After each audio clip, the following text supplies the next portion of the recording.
sikit. Ini kunci duplicate. Ni kunci ori lah untuk kereta Saga FL.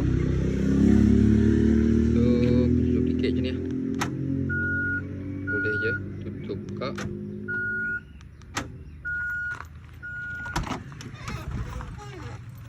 Cuma kadang-kadang masalah yang jadi kat kunci duplicate ni, dia kadang-kadang jadi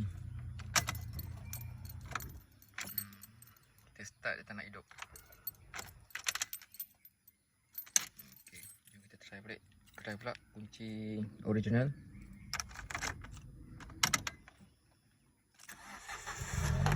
Sekali start je. Lah, maknanya bukan bateri problem ke, starter rosak ke.